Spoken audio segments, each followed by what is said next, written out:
Telangana former IT minister speaking in. Let's watch the live.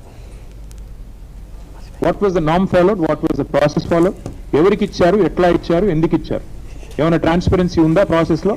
లేకపోతే మీ ఇష్టమైన వాడికి ఆ బీజేపీ ఎంపీ గారు చెప్పంగానే వాడిని తీసుకొచ్చి కట్టబెట్టారా? ప్రభుత్వం సమాధానం చెప్పాలి. ఎందుకంటే చిన్న ఒక రూపాయి ఖర్చు పెట్టాలన్నా ప్రభుత్వంలో ఈ ప్రొక్యూర్మెంట్ ఉంటుంది. ₹1,00,000 ఖర్చు పెట్టాలన్నా, ₹1,00,000 టెండర్ పిలవాలన్నా ఈ ప్రొక్యూర్మెంట్ ఉంటుంది.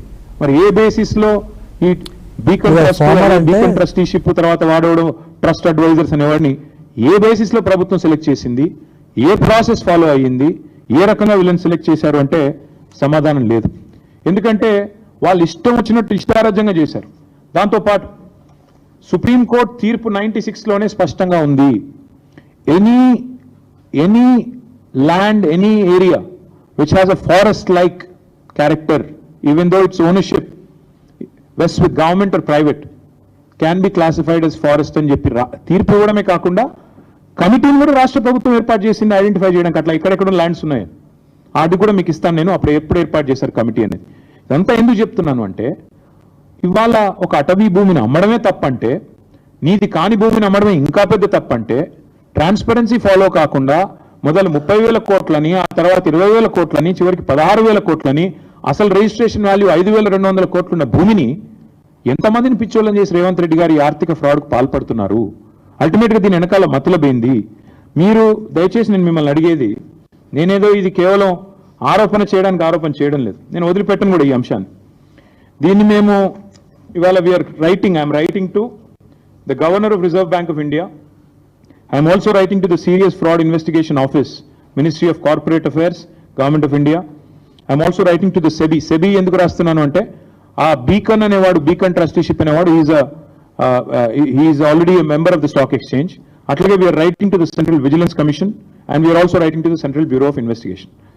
ఈ 5 ఏజెన్సీలకి ఇవాళ మా పార్టీ తరఫున ఇప్పుడు నేను మీకు చెప్పిన విషయాలు, వాటితో పాటు మిగతా వివరాలు అనెక్జర్స్తో సహా, మొత్తం అన్ని ఆధారాలతో సహా మేము ఈ 5 ఏజెన్సీస్కి, నేను మళ్ళీ చెప్తాను, రిజర్వ్ బ్యాంక్ ఆఫ్ ఇండియాకి, ఎందుకంటే ICICI bank is ultimately answerable to reserve bank of India, serious fraud investigation office, this is called SFIO, వారికి మినిస్ట్రీ ఆఫ్ కార్పొరేట్ అఫైర్స్ కింద వస్తుంది, వారికి, వారితో పాటు సెబీకి, సివిసికి, సిబిఐకి, 5గురికి కూడా ఇవాళ మా పార్టీ తరఫున నేను వ్యక్తిగతంగా అన్ని ఆధారాలతో లెటర్ రాస్తా ఉన్నాను. ఖచ్చితంగా ఇన్వెస్టిగేట్ చేయాలని చెప్పి నేను వారిని కోరుతా ఉన్నా. ఇక్కడ ముఖ్యమైన పాయింట్ ఏమంటే ఈ మొత్తం కుంభకోణం వెనకాల రేవంత్ రెడ్డి గారికి అండగా బ్యాక్గ్రౌండ్లో నిలబడ్డది, ఈ అంతా మేనేజ్మెంట్ అంతా చేసింది ఒక బీజేపీ ఎంపీ. ఆ బీజేపీ ఎంపీ గారికి ఈయన కూడా కొంత అనుచితమైన లబ్ధి చేకూరుస్తున్నారు రాష్ట్ర ప్రభుత్వం ద్వారా. ఎందుకంటే క్విడ్ ప్రోకో కదా, నేను ఇది చేస్తాను, నాకు అది చేయాలి, అది జరుగుతూ ఉంది.